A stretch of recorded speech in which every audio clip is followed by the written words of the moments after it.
to take action. So it becomes the last time.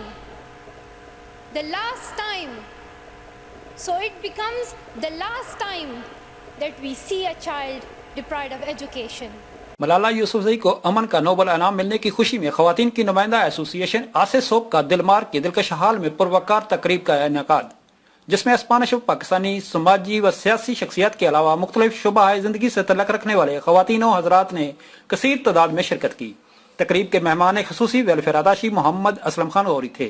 تقریب کا آغاز نعت رسول مقبول صلی اللہ علیہ وسلم سے ہوا، جس کی سعادت عبدالقدیر خان نے حاصل کی۔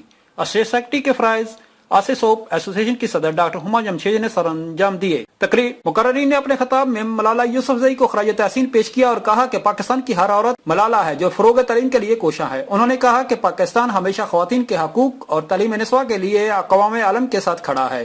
تقریب میں قطلان پارلیمنٹ ممبر ساراویلا نے اپنے حالیہ دورہ پاکستان کے احوال کا ذکر کرتے ہوئے کہا کہ انہوں نے پاکستان کے بارے میں جو سن رکھا تھا، حقیقت میں پاکستان اس سے بالکل مختلف ہے۔ پاکستانی لوگ جفاکش اور محبت کرنے والے ہیں۔ چند شرپسند عناصر کی وجہ سے سارے ملک کو غلط نہیں قرار دیا جا سکتا۔ انہوں نے کہا کہ میں نے پاکستانی رہن سہن اور کھانوں کو بہت پسند کیا ہے۔ اسلام اور پاکستان کا دہشت گردی سے کوئی تعلق نہیں ہے۔ پاکستانی قوم ایک امن پسند قوم ہے۔ تقریب سے پاک فیڈریشن اسپین کے صدر حافظ احمد خان نے خطاب کرتے ہوئے کہا کہ اگر پاکستان میں طالبان ہیں، دہشت گرد ہیں، القاعدہ ہے، تو وہیں پر ملالہ بھی تو ہے۔